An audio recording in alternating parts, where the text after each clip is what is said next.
नेहा अपने मायके से कुछ दिन बिताकर ससुराल आती है। आ गई महारानी, आराम फरमा के। अरे तेरी माँ ने कुछ दिया भी है या यूं ही खाली हाथ भेज दिया? माँ ने तो बहुत कहा था माँ जी, मैं ही कुछ लेकर नहीं आई। क्यों? माँ जी, आप कैसी बातें कर रही हैं? मेरी शादी को 5 साल हो गए। आखिर मेरे माँ बाप कब तक यूं ही देते रहेंगे? हमारे यहाँ लड़की का खाली हाथ आना अपशगुन होता है। कहते हैं लड़की की माँ बीमार हो जाती है। बस करिए माँ जी, ये सब आप क्या कह रही हैं? जो बड़ों से सुना है वही तो बता रही हूँ। चुपचाप अपनी माँ से 5,000 रुपए मंगवा ले, वरना ऐसे अपशगुन का बुरा परिणाम भुगतना पड़ेगा। नेहा अपनी माँ से अपनी सास के बैंक अकाउंट में 5,000 डलवा देती है। अरे सुन, कल दिवाली है, अपनी माँ से मिठाई के लिए 1,000 रुपया मंगवा ले। अब क्या त्योहार पर तेरे घर से मिठाई भी नहीं आएगी? अरे सुन, कल मेरा जन्मदिन है, अपने घर से 1,000 मंगवा ले। इस बार तो मैं तेरे मायके के झुमके ही पहनूंगी। अरे सुनती है? अरे सुन, कल होली है, अपने भाई से कह के हम सब लोगों के कपड़े खरीदने के लिए पैसे भिजवा दे। कुछ दिनों बाद, अरे सुन, कल करवा चौथ है। करवा चौथ पर तो सास बहू दोनों की साड़ी बहू के मायके से ही आती है, ध्यान है ना? अपनी माँ से कह दे के 2,000 रुपए भिजवा दे। माँ जी, ऐसे रोज रोज? अरे हाँ भाई, अब रीति रिवाज है तो मैं क्या करूं, तभी तो 2,000 ही मांग रही हूँ। कोई सस्ती सी साड़ी ले आऊंगी। भाई तेरा करवा चौथ तभी सफल होगा जब तेरे मायके से पैसे आएंगे। नेहा रोती हुई वहां से चली जाती है। रमा आए दिन ऐसे कोई ना कोई बहाना बनाकर नेहा के माँ बाप से पैसे मंगवाती रहती है। देखो राहुल, आज फिर माँ जी ने मेरे घर से पैसे मंगवाए। कुछ जरूरी रिवाज होगा तभी माँ ने मंगवाए होंगे। राहुल, आप भी? अरे ऐसे रीति रिवाज किस काम के कि लड़की के माँ बाप अपनी बेटी भी दे और जिंदगी भर कोई कर्जा भी चुकाते रहे। देखो नेहा, तुम जानो और माँ जाने, मुझे बीच में मत लाओ। मुझे ही कुछ करना पड़ेगा। आखिर मैं अपने घर वालों पर कब तक इन लोगों की मांगों का बोझ डालती रहूंगी। अगली सुबह, माँ जी, मेरे भैया को बेटा हुआ था ना, जय? हाँ हाँ, तब से ही देख रही हूँ।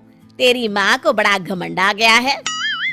ओफो, वो सब छोड़िए माँ जी, 2 दिन बाद जय का पहला जन्मदिन है। अच्छा, तो हमारे लिए क्या क्या तोहफे आएंगे? हे भगवान, नहीं माँ जी, मेरे मायके में प्रथा है, बच्चे के पहले जन्मदिन पर बुआ सोने का झूला लाती है। सोने का झूला? अरे तेरा दिमाग तो ठीक है? अरे एक सोने का झूला खरीदने में तेरे सारे गहने बिक जाएंगे। वो तो है माँ जी, पर वो झूला बुआ की सास की तरफ से होता है। भाई तेरा, भतीजा तेरा, झूला मैं क्यों दूं? रिवाज माँ जी, रिवाज। अगर आपने झूला नहीं दिलवाया तो कुछ ही दिनों में आप भगवान को प्यारी हो जाएंगी। ये कहकर नेहा जोर जोर से रोने का नाटक करती है। माँ जी, मेरी प्यारी माँ जी।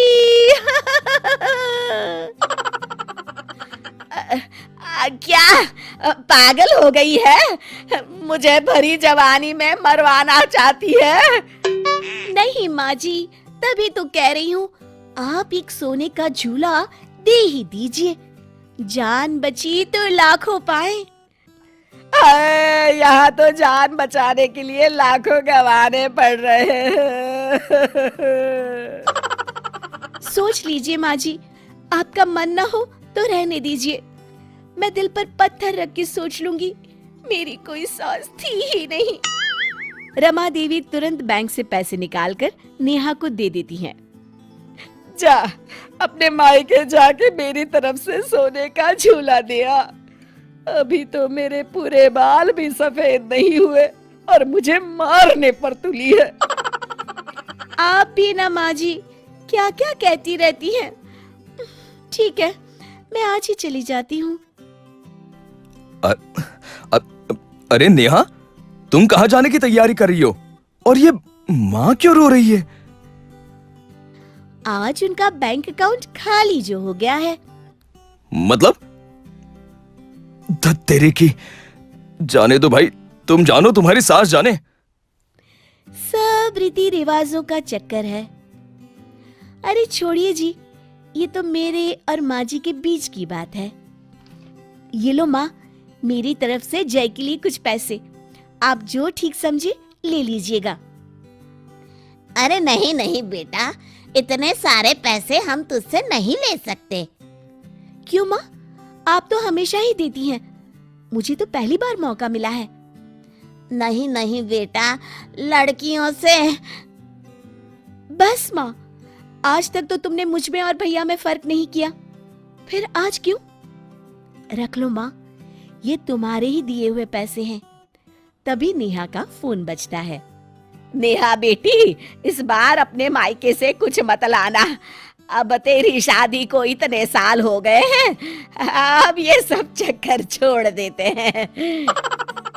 अरे पर माँ जी, अब शगुन। अरे गोली मार ये शगुन अपशगुन को, इनके चक्कर में यहाँ दीवाला निकला जा रहा है।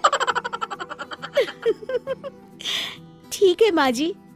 शिक्षा, हमें दूसरों से उतनी ही उम्मीद करनी चाहिए जितना हम खुद दूसरों के लिए कर सकते हैं।